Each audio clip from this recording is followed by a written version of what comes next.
இன்றைக்கி நம்ம ரொம்பவே சூப்பராக ஒரு ஈவினிங் ஸ்நாக்ஸ் எப்படி செய்கிறதுன்னு பார்க்க போகிறோம்.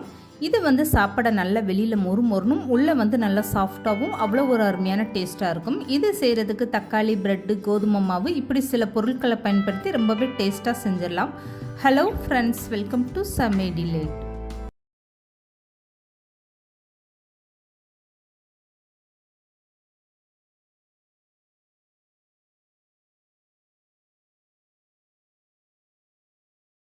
இப்போ இந்த ஸ்நாக்ஸ் செய்கிறதுக்காக 4 ப்ரெட் எடுத்துக்கோங்க. இந்த மாதிரி மீடியம் சைஸ் ப்ரெட்டாக. இது கூடவே ஒரு தக்காளி, இந்த மாதிரி நல்ல பெரிய தக்காளியை எடுத்துக்கோங்க.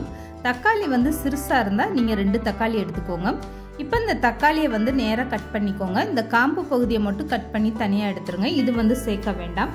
தக்காளி எடுக்கும்போது இந்த மாதிரி நல்லா குண்டு தக்காளியாக பழமான தக்காளியாக பார்த்து எடுத்துக்கோங்க. இப்போ வந்து இந்த தக்காளியை சின்ன சின்ன பீஸாக கட் பண்ணி எடுத்துக்கோங்க. இந்த மாதிரி கட் பண்ணிவிட்டு மிக்ஸி ஜாரில் சேர்த்து அரைக்கும் போது உங்களுக்கு சீக்கிரமாக நல்லா அரைப்பட்டுரும்.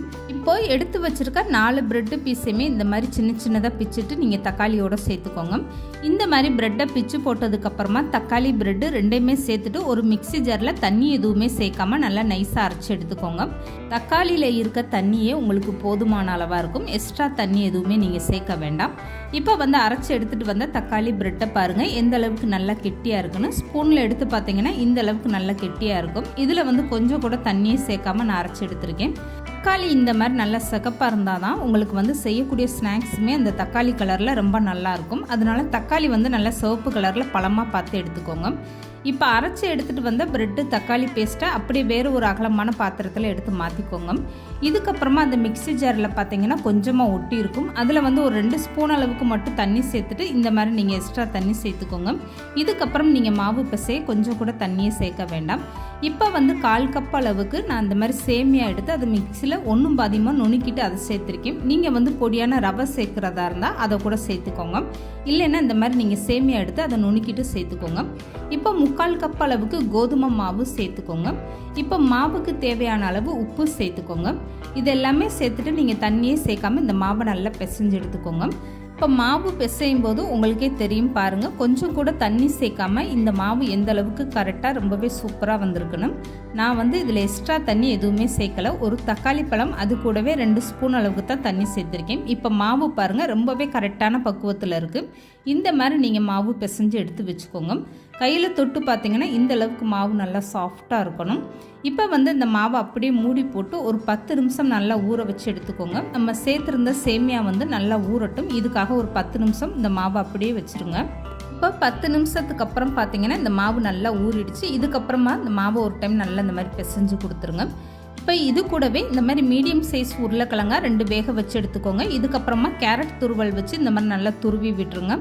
உருளைக்கிழங்கு பெருசாக இருந்தால் 1 எடுத்துக்கோங்க. இந்த மாதிரி மீடியம் சைஸ் உருளைக்கிழங்குனா 2 தாராளமாக நீங்கள் எடுத்துக்கோங்க. இப்போ வந்து உருளைக்கிழங்கு எல்லாமே இந்த மாதிரி நல்லா துருவி விட்டாச்சு. இதுக்கப்புறமா மசால் பொடி எல்லாமே சேர்த்துக்கலாம்.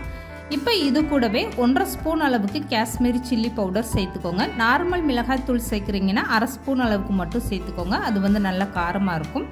இப்போ வந்து 1/2 spoon Kashmiri chilli powder, 1/4 spoon அளவுக்கு மஞ்சத்தூள், 1/2 ஸ்பூன் அளவுக்கு கரி மசாலா தூள் சேர்த்துக்கோங்க.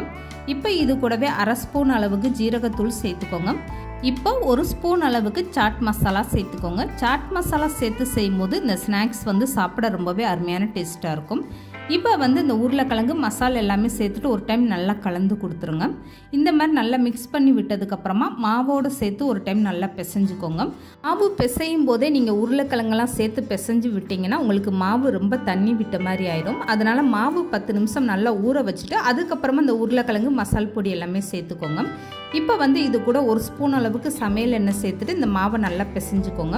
உருளைக்கிழங்கு இந்த மாவு எல்லாமே சேர்ந்து ஒன்றா நல்லா மிக்ஸ் ஆகணும். அந்த அளவுக்கு நல்லா சாஃப்டாக நீங்கள் பிசைஞ்சு எடுத்து வச்சுக்கோங்க. ப்ரெட்டு உருளைக்கிழங்குலாம் சேர்த்துருக்கிறதுனால இந்த ஸ்நாக்ஸ் வந்து உள்ளே சாப்பிட்றதுக்கு ரொம்பவே அருமையான டேஸ்ட்டாக இருக்கும். வெளியில் வந்து நல்லா கிறிஸ்பியாக ரொம்பவே சூப்பராக இருக்கும். இப்போ வந்து இந்த மாவு பாருங்கள் தொடும்போது எந்த அளவுக்கு நல்லா சாஃப்டாக இருக்குன்னு. இப்போ இதிலேருந்து கொஞ்சம் கொஞ்சமாக இந்த மாதிரி மாவை எடுத்து தனியாக வச்சுக்கோங்க. இந்த மாதிரி சின்ன சின்ன பாலாக நீங்கள் நல்லா உருட்டி எடுத்து வச்சுக்கோங்க. இப்போ எல்லா மாவும் இந்த மாதிரி நான் சின்ன சின்ன பாலாக உருட்டி எடுத்து வச்சுட்டேன். இந்த மாவு வந்து அப்படியே ஓரமாக வச்சுருங்க. இதுக்கப்புறமா வேறு ஒரு பவுலில் 3 ஸ்பூன் அளவுக்கு கார்ன்ஃப்ளவர் மாவு எடுத்துக்கோங்க. இது கூடவே 4 ஸ்பூன் அளவுக்கு தண்ணி சேர்த்துக்கோங்க. இந்த மாவை நல்லா கலந்து கொடுத்துருங்க. கார்ன்ஃப்ளவர் மாவு நல்லா தண்ணியாக இருக்கணும், கெட்டியாக இல்லாமல் இந்த மாதிரி நல்லா தண்ணி ஊற்றி கலக்கி எடுத்துக்கோங்க. இப்போ நான் ஸ்பூனில் மாவு எடுத்து காட்டுறேன் பாருங்கள், எந்த அளவுக்கு நல்லா தண்ணியாக இருக்குன்னு. இந்த அளவுக்கு உங்களுக்கு தண்ணியாக இருந்தால் தான் இந்த மாவு வந்து உங்களுக்கு அந்த ஸ்நாக்ஸ் மேலே நல்லா ஒட்டி பிடிக்கும். இப்போ பாருங்கள், கையில் எடுக்கும்போது எந்த அளவுக்கு நல்லா தண்ணியாக இருக்குன்னு.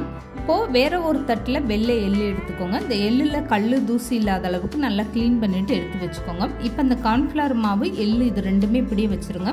இதுக்கப்புறம் எடுத்து வச்சுருக்க மாவு உருண்டையிலேருந்து ஒரு உருண்டை எடுத்துக்கோங்க. இப்போ இந்த மாவை உள்ளங்கையில் வச்சுட்டு இந்த மாதிரி விரிசல் விழுகாமல் நல்லா தேய்ச்சிக்கோங்க. இதுக்கப்புறம் இந்த முனியில் 2 பகுதியுமே இந்த மாதிரி நல்லா நீளமாக தேய்ச்சிக்கோங்க. நடுப்பகுதி வந்து இந்த மாதிரி நல்லா குண்டாக இருக்கணும்.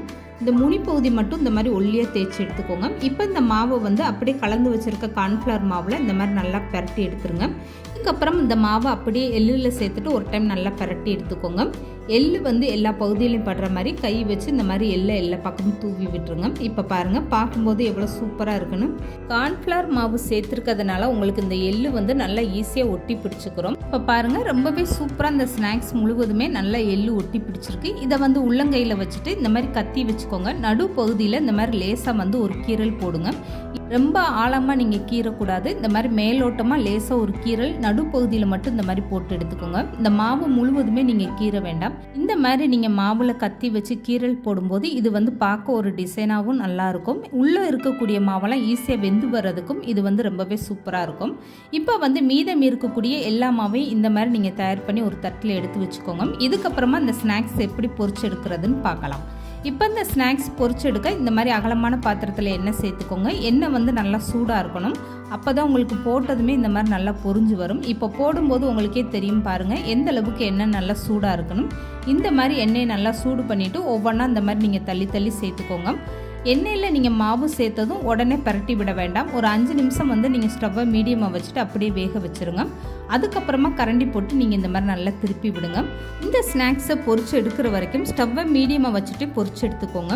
இந்த எள்ளெல்லாம் எண்ணெயில் உதிராமல் ரொம்பவே சூப்பராக எந்த அளவுக்கு வந்திருக்கு பாருங்கள். இப்போ எண்ணெயில் இருக்க சலசலப்பெல்லாம் அடங்கிட்டு இந்த ஸ்நாக்ஸ் வந்து ரொம்பவே சூப்பராக வெந்து வந்துருச்சு. இதுக்கப்புறம் எண்ணெயை வடிச்சிட்டு இந்த ஸ்நாக்ஸை வெளியே எடுத்து வச்சுருங்க. அவ்வளோதாங்க. இதுக்கப்புறமா மீதம் இருக்கக்கூடிய எல்லா மாவையும் இதே மாதிரி நீங்கள் போட்டு பொரிச்சு எடுத்துக்கோங்க. இந்த ஸ்நாக்ஸை கடைசி வரைக்கும் நீங்கள் ஸ்டவ்வை மீடியமாக வச்சுட்டு பொரிச்சு எடுத்துக்கோங்க. அப்போ தான் உங்களுக்கு நல்லா கிறிஸ்பியாக இருக்கும். இந்த ஸ்நாக்ஸ் நீங்கள் சூடோடு சாப்பிடும்போது உங்களுக்கு வந்து அவ்வளோ கிறிஸ்பியாக தெரியாது. கொஞ்சம் ஆற வச்சுட்டு நீங்கள் அதுக்கப்புறமா சாப்பிட்டு பாருங்கள். இந்த எள்ளெல்லாம் வந்து நல்லா மொறுன்னு வெந்துட்டு ரொம்பவே சூப்பராக இருக்கும். தக்காளி பிரெட்டை வச்சு இந்த மாதிரி ஒரு ஸ்நாக்ஸ் கண்டிப்பாக நீங்களும் ட்ரை பண்ணி பாருங்கள். இந்த வீடியோ பிடிச்சிருந்தா லைக் பண்ணுங்கள், ஷேர் பண்ணுங்கள். மறக்காமல் சமையல் டிலீட் சேனலை சப்ஸ்கிரைப் பண்ணுங்கள்.